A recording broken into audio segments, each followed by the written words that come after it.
네, 오늘 말씀은 사무엘하 11장 22절부터 사무엘하 12장 15절 말씀까지 보도록 하겠습니다.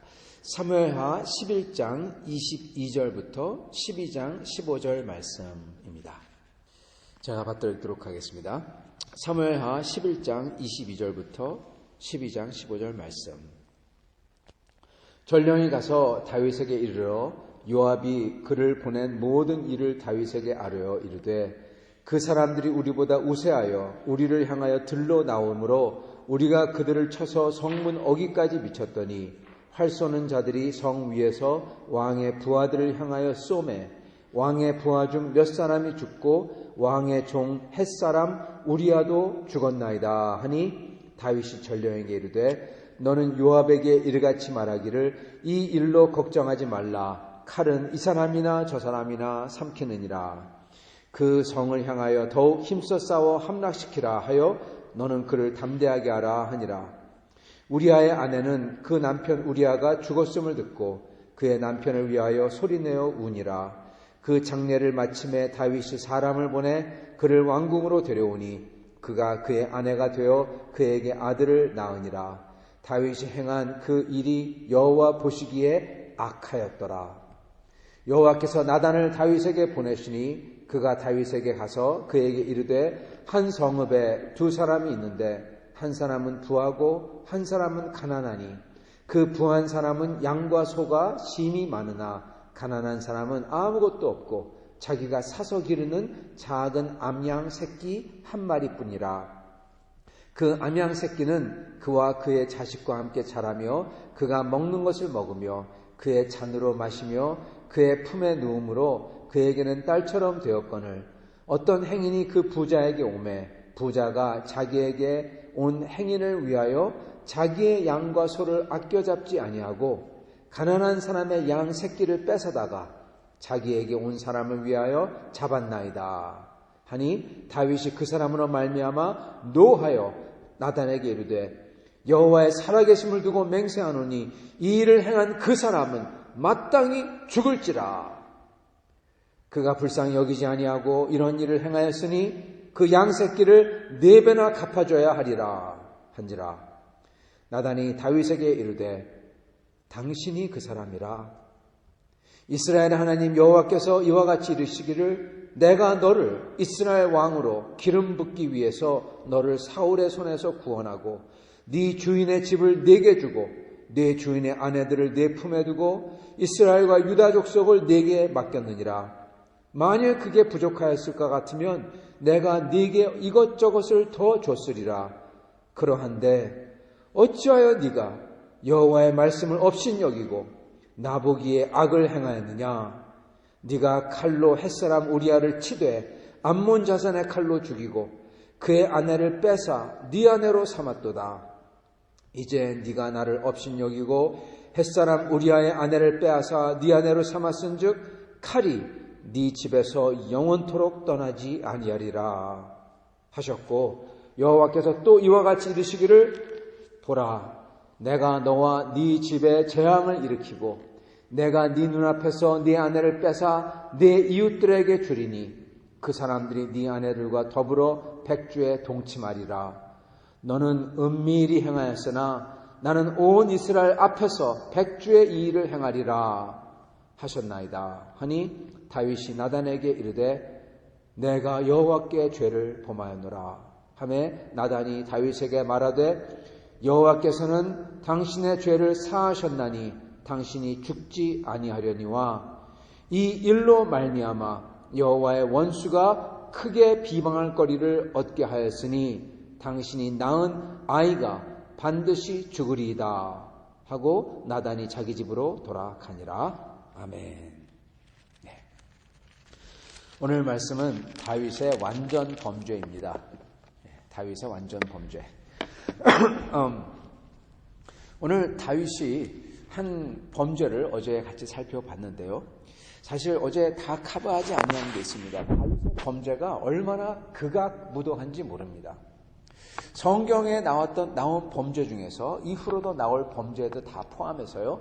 다윗의 이 범죄만큼 사악한 범죄는 없을 겁니다. 여기는요, 무고죄. 죄 없는 사람을 죽인 것, 그리고 위증죄. 죄가 없는데 죄가 있다고 한 것, 거짓으로 한 것, 그리고 살인죄. 거기다가 여기서 자기만 살인과 무고와 위증을 벌인 게 아니라 욥까지 끌어들여, 요압이죠. 요압까지 끌어들여, 요압도 무고죄, 위증죄, 살인죄 같이 공범으로 만든 공범죄와, 그리고 단순히 요압뿐만 아니라 여러분 그것을 다 행하게 하는, 같이 나갔다가 싸우러 나갔다가 우리야만 두고 다 뒤로 빠져 도망해버려요. 즉 그 군대에 많은 사람들을, 그게 10명이든 100명이든 1000명이든 같이 살인죄를 공범으로 만드는 죄를 졌습니다. 거기다가 여기에 보면은 자기의 범죄를 다 완전히 커버하려고 다 사람들을 보내서 아주 슬퍼하게 하고, 자기도 슬퍼하고, 거짓말이죠. 그런 다음에 자기는 아무런 상관이 없는 것처럼 다 만들어 놓은 다음에 우리아의 아내를 싹 데려오죠. 거기다가 그렇게 남의 아내를 뺏는 간음죄. 여러분, 죄가 몇 개입니까? 벌써 7, 8개예요. 그것도 자기만 죄를 짓는 게 아니라 요압까지, 그리고 거기에 참여한, 다 전쟁하러 싸우러 나갔다가 지휘관이 신호를 딱 주면은 우리아만 남겨두고 다 싹 빠져버려요. 그 모든 사람을 다, 자기 그들도 알잖아요. 우리아를 죽여라. 여태까지 자기들과 함께 싸웠던 전우인 우리아를 그렇게 죽이게끔 만든 왕의 명령인데, 여러분 감히 자기도 죽거든요. 그 많은 사람들을 살인죄를 범하게 한 그 살인죄를 다 치면요, 다윗의 죄는 이루 말할 수 없습니다. 정말 사악한 죄입니다. 그래서 제가 항상 말하기를, 성경에서 다윗만큼 사악한 사람이 없다, 그렇게 얘기합니다. 왜요? 그렇게 사악한 죄를 졌거든요. 그런 다음에 남의 아내를 뺏어다가, 그것도 그 밧세바는 어떻겠습니까? 참 이 여자도 기구한 운명입니다. 자기가 사랑하던 남, 사랑하는지 안 하는지 모르지만 그렇게 우리아가 죽은 다음에 다윗의 품으로 넘어가고 슬퍼하고 할 수 없이 가야 되고 아들을 낳고, 참 그러한 모든 죄를 다윗이 지금 일으키고 있고 지금 일으켰습니다. 여러분, 그 사람에게, 이 큰 죄를 진 사람, 가장 아주 악랄한 죄를 성경에서 진 사람, 이 사람을 어떻게 해야 좋을까요? 하나님께서는 그에게 선지자 나단을 보내십니다. 나단은 들어가서 이제 우리가 잘 아는 그 이야기를 하죠. 여러분, 그 만약에 선지자나, 다윗이 어떤지 모르지만은 만약에 선지자가 다윗에게 왜 우리아를 죽였습니까? 그러면은 다윗이 노하면서, 예를 들어서 내가 죄를 진 적이 없다 그러면서, 왜냐하면 여태까지 자기의 죄를 커버하기 위해서, 여러분 자기가 거짓말한 다음에 그걸 커버하기 위해서 더 거짓말하고 더 큰 죄를 짓고 더 사람을 죽이고 그러지 않습니까? 다윗은 나단을 죽였을지도 모릅니다. 나단이 들어가서 그 비유를 얘기하죠. 우리가 잘 아는 비유입니다. 그러면서 여기도 양도 암양 새끼 한 마리뿐이라, 암양이라고 하죠. 완전히 하나, 밧세바와 암양 이렇게 하나씩 코레스판드하게 딱 맞게 비유를 한 겁니다. 그러면서 정말 악랄한 그 부자 얘기를 합니다. 그 부자가 단순히 가난한 사람의 양 새끼를 뺏는 게 아니라 가난한 사람의 암양 새끼를, 그것도 하나밖에 없는 거를, 그것도 손님이 왔을 때 자기께 아까워서 그 사람이 정말 자식같이 키우던 그걸 갖다 뺏어다가 잡아가지고 바쳤다. 아주 그걸 들으면 피가 끓을 이야기를 하죠. 보통 사람이 들으면은. 다윗이 그거를 들을 때 여러분 더 기막히게 들었어요. 왠지 아십니까? 다윗은 목동 출신이거든요. 여기서 암양 새끼를 자기 딸같이 키웠도다 이 얘기를 했을 때 다윗은 딱 아는 겁니다. 왜요? 목동들은 밤에 양들을요 먹지 않습니다. 양을 잡아서 먹지 않아요. 목동은요. 양의 젖만 먹습니다. 고기를 안 먹어요. 여러분, 이스라엘에서 나오는 제사 그 모든 게 다 고기를 먹는 거지 않습니까? 그때만 고기 먹어요. 고기 못 먹습니다. 평상시에 요거트에 빵 찍어 먹어요. 식초에 빵 찍어 먹어요. 올리브에 빵 찍어 먹는 겁니다. 그게 그들의 식사입니다. 이들은 양을 이름을 다 붙여놨기 때문에 도저히 못 잡아 먹어요. 적어도 목동들은. 그리고 양 새끼를 자기의 딸처럼 키워, 자기의 패처럼, 마치 우리가 강아지를 귀여워하는 강아지 이름 붙여주고 잘 따르는 것처럼 키우는 것처럼 그들은 그렇게 키우는 겁니다. 그래서 다윗은 이걸 너무나 잘 아는 거예요. 근데 그거를 뺏어다가, 그것도 부자가 자기 많이 있는데, 그것도 자기에게 귀한 사람이 아니라 지나가는 행인 대접하려고. 헛된 죽음이죠. 분노하는 겁니다. 다윗이 분노하는 만큼 그 분노가 갑자기 한순간에 그게 뒤집어집니다. 그게 너다. 여러분, 이미 분노를 했어요. 모든 사람들 앞에서. 그리고 이미 심판을 합니다. 그는 반드시 죽어야 한다. 다윗 입에서 나온 자기에게 향한 심판입니다. 대가, 죄의 대가입니다. 그는 반드시 죽어야 된다. 마땅히 죽어야 된다. 첫째. 두 번째, 그가 한 거에 4배로 갚아야 된다. 2배, 보통 2배거든요. 그 정도나. 그리고 그거에 대한, 원래 갚아야 되는 거고, 뺏었으니까. 그리고 그거에 대한 범죄를 저질렀잖아요. 범죄 그 자체에 대한 것을 갚기 위해서 또 갚습니다. 여러분, 단순히 잘못한 다음에, 그거를 그대로 돌려놓는다면, 이거 됐지? 이제 없는 걸로 해. 그렇게 안 된다는 거예요. 범죄한 거에 또 갚아야 됩니다. 2배입니다. 근데 다윗은 4배라고 얘기를 하는 겁니다. 자기 입으로 자기에 대한 판결을 했어요. 모든 사람들 앞에서. 그랬을 때 뭐라고 합니까? 이거는요, 어떻게 보면은 하나님 앞에서 자기에게 향한 심판이에요. 다윗은 반드시 죽어야만 되고요. 그래서 4배를 갚아야 돼요. 그 목숨의 4배를 갚아야 돼요. 어떻게 목숨의 4배를 갚습니까? 근데 여하튼 이게 하나님에게 받아야 되는 자기의 심판이에요. 자기가 얘기했어요. 그랬을 때 나단이 다윗에게 이르되 네가 그 자다. 네가 그 사람이다. 얘기합니다. 이때 쇼크가 어땠을까 상상이 가지가 않습니다. 다윗은요, 이거를 완전 범죄로 하려고 했습니다. 왜냐, 이것을 아는 사람은 요압과 요압에 속한 사람들밖에 없거든요. 만약에 이게 세면은 요압을 어떻게 보면은 처치하면 됩니다. 근데 이게 셌어요. 사실 셀 수밖에 없죠. 왜냐하면 많은 군인들이 그 일을 하고 나서 얼마나 불만이 많겠습니까? 억울하지 않겠습니까? 그래서 어쨌든 간에 이게 나단에게 알려진 겁니다. 그리고 나단은 그것을 말하고, 그리고 나단이 얘기합니다. 하나님께서 너를 사울의 손에서 구원해주고 네 주인의 집을 네게 주고 네 주인의 아내들을 내 품에 두고 이스라엘과 유다 족속을 다 줬다. 네가 원하면 더 줬을 거다. 정필도 목사 옛날에 한 말이 있어요. 다윗은 참 이상하다고. 다윗은 꼭 남의 아내들만 좋아한다고. 시집 안 간 여자들을 갖다 아내로 삼지 않고 전부 다 결혼한 여자들을 다 아내로 삼았다고. 그렇죠? 살펴보면 진짜 그렇습니다. 그런 게 많습니다. 다윗에게 사울의 아내들도 줬다. 그러시는 거예요, 하나님께서. 그것까지 내가 너를 위해서 다 해줬다. 왜냐? 너를 유다 족속의 왕으로 세우기 위해서 그 모든 것을 하나님이 부족한 것, 잘못된 것도 하나님이 다 눈 감아줬다는 거예요.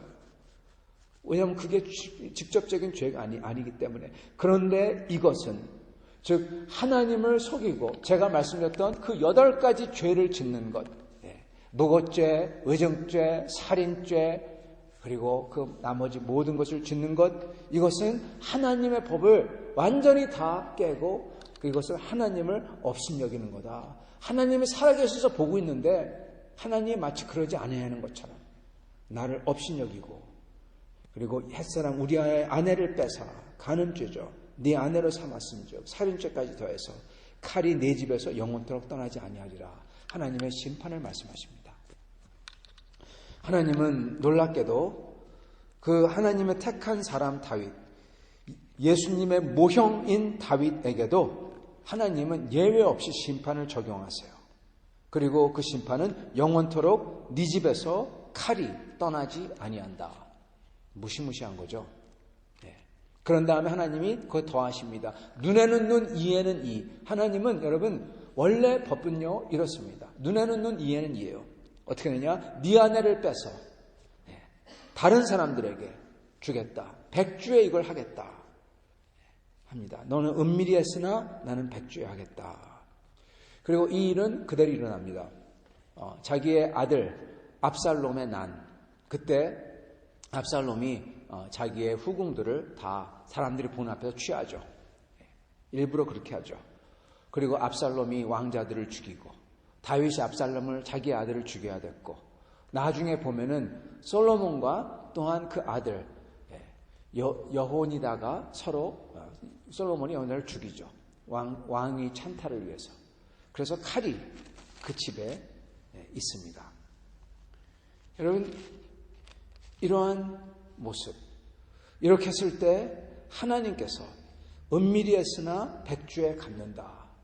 성도 여러분 저희가 이 원칙을 잘 기억해야 됩니다. 저희가 은밀히 하는 죄를 하나님께서는 다 보고 계시고 그거를 백주에 하신다. 그걸 갚으신다 하십니다. 하나님은 갚으실 거예요. 마지막 날 다 갚으실 겁니다.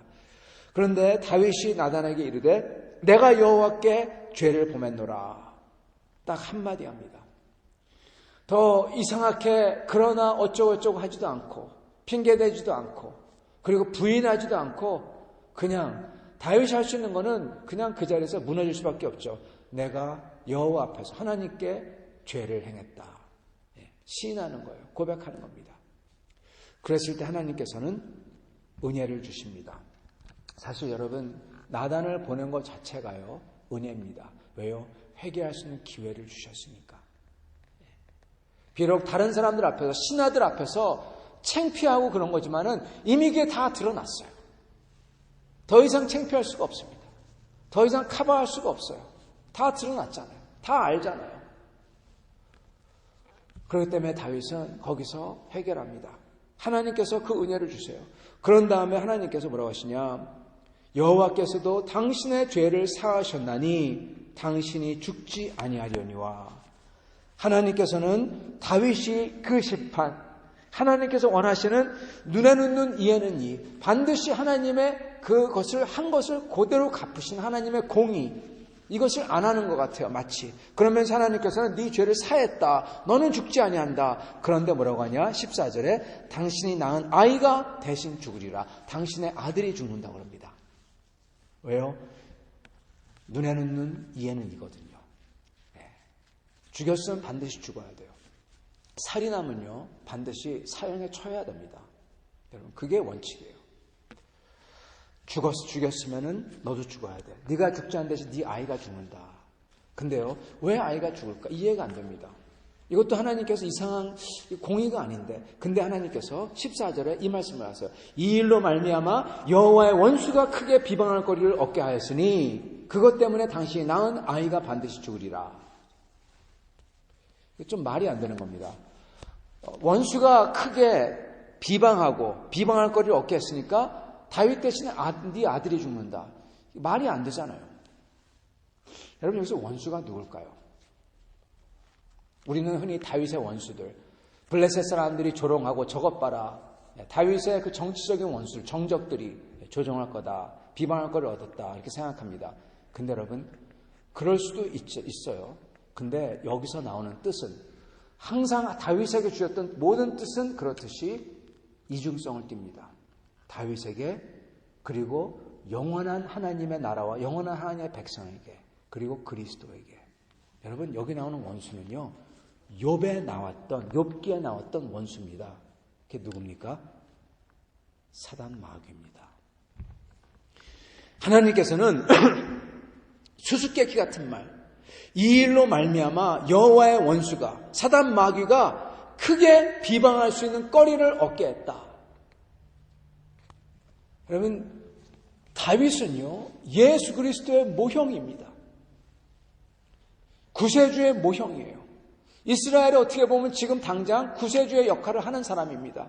근데 그가 이렇게 죄를 범함으로써 하나님의 구원 계획 그리고 하나님께서 하시고자 하는 인간들을 구원하고자 하고 하나님께서 구세주를 보내시고 하는 거 그거를 비방한다는 겁니다. 구세주가 이 정도냐? 사단 마귀가 하나님 앞에서 욥에게 대해서 하나님을 섬기는 욥이 이 정도입니다. 그랬잖아요. 욥이 이 정도입니다. 딱 그걸 하는 거예요. 하나님이 삼으신 메시아, 구세주인 다윗이 이 정도입니까? 비방할 거리를 얻었다는 겁니다. 하나님의 명예가 실추되는 것입니다. 사단마귀가 비방할 거리를 얻었으니 그것 때문에 당신의 아들이 죽으리라. 이게 또한 수수께끼 같은 말이에요. 성도 여러분, 지금 다윗은 모릅니다. 어떻게 보면 사단마귀도 모릅니다. 이게 뭐냐? 마귀가 크게 비방할 거리를 얻게 했다. 고로 당신의 아들이 죽으리라. 여기서부터 아들이 죽는 것, 그 아들이 죽어서 모든 죄를 다 씻는 것, 이게 나오는 겁니다. 당신의 아들은 단순히 여기 나오는 밧세바의 아들뿐만 아니라 그 아들, 다윗의 후손, 다윗의 씨, 다윗의 자손, 그리스도를 뜻하는 겁니다. 예수 그리스도, 다윗의 아들인 그리스도가 죽음으로써 다윗이 지금 여기서 용서를 못 받아요. 다윗은요. 왜요? 그는 반드시 죽어야만 돼요. 죽였으니까 반드시 네 목숨도 죽어야 돼. 이게 법칙이에요. 그렇지 않으면 공의가 이루어지지 않아요. 비록 다윗은 지금 죽지만은 영원히 죽지 않도록 하나님 뭘 하시냐? 다윗의 자손인 그리스도를, 네 아들이 반드시 죽으리라. 그리스도가 반드시 죽음으로써 다윗의 죄도 씻는다는 겁니다. 모든 인류의 죄도 씻고, 그걸 말씀하는 거예요. 하나님께서는 예수 그리스도를 지금 말씀하시고 계신 겁니다. 사단 마귀의 비방과 그리고 지금 씻을 수 없는 다윗의 죄, 암만 다윗이 지금 죄를 고백하고 시인한다 하더라도 우리아의 목숨은 어떻게 할 거예요? 그 억울한 목숨, 땅에서 부르짖는 그 피의 울부짖음, 그게 가인이 아벨을 죽였을 때 땅이 그 피를 삼키고 피가 울부짖는다 그러죠. 그거 어떻게 할 거예요? 그 억울함을, 그것을, 그 모든 것을 다 아들이 죽음으로써 그 억울함을 해결하는 겁니다. 다윗의 아들이 죽으리라. 하나님의 은혜 중에 은혜를 다윗의 죄를 통해서 하나님께서는 주시고 계십니다. 사랑하는 성도 여러분, 저희가 여기서 몇 가지 봐야 되지만, 보여야 될 게 있지만은 죄에 대해서 저희가 봐야 되고, 회개에 대해서 저희가 깨달아야 되고, 너무나 회개를 잘했어요. 죄에 대해서, 죄를 저지른 다음에 우리는 죄를 더 짓는 거, 그리고 암만 거룩하고 암만 착한 사람이라도 저희는 다윗같이 정말 테러블하다는 거. 아니, 사실은 착한 사람이라고 하면 할수록 그에게는 더 사악한 짓을 할 수 있는 가능성이 숨어 있다는 것. 이것을 저희는 잘 알아야 됩니다. 인간의 완전 타락이요, 그 교리가 단순히 있는 게 아닙니다. 이것 때문에 있는 거예요. 가장 선하게 보이는 사람이 가장 악한 짓을, 성경에서 가장 사악한 짓을 해요. 그 어떤 누구보다. 그게 인간의 모습, 그게 우리의 모습입니다. 그런 캐파가 들어있어요. 여러분, 그것을 저희가 반드시 알아야 되고, 그리고 그것보다 더 중요한 것은, 그럼에도 불구하고 하나님은 그러한 사람에게 은혜를 주신다는 겁니다. 예수 그리스도 안에서 씻지 못할 죄를, 씻지 못할 그 죄, 억울한 우리아의 피를 하나님께서는 보응해 주시고, 우리아도 하나님께서는 위로해 주시고, 그리고 다윗도 하나님이 구하신다는 거예요. 그 은혜를 주신다는 겁니다. 예수님을 통해서. 사랑하는 성도 여러분, 하나님은 우리의 삶도 저희가 부족하고 저희가 잘못을 하는 일이 있더라도, 저희가 큰 죄를 짓더라도 하나님은 저희를 살리세요. 왜요? 하나님 우리 사랑하기 때문에. 그리고 그 역사를 우리 예수님에게 다 뒤집어 씌운 겁니다. 예수 그리스도께서 그걸 다 해내신 거예요. 그래서 우리는 어떠한 죄를 졌던, 어떠한 모습이든 오직 하나님 앞에 진실된 마음으로, 회개하는 마음으로 나오기만 하면 되는 거예요. 여러분, 그 값비싼 것을 예수님께서 하신 거예요. 그래서 우리는 자유한 것입니다. 지금 현재의 죄에서도 자유하고, 그리고 심지어 앞으로 일어날 죄에서도 영원한 그 지옥에서, 영원한 죽음에서 자유한 거예요. 그래서 우리는 감격하며 저희가 confident하게, 자신 있게 이 세상을 살아갈 수가 있는 것입니다. 여러분, 이러한 은혜를 받은 오늘 우리가 살 때 앞으로 있어서 모든 것을 자신 있게 담대하게 그리고 저의 모습이 어쨌든 주님 앞에 나아가 주님 앞에 엎드리는 저희가 될 수 있기를 바랍니다. 그럴 때 하나님의 은혜가 반드시 임할 것입니다. 같이 기도하겠습니다.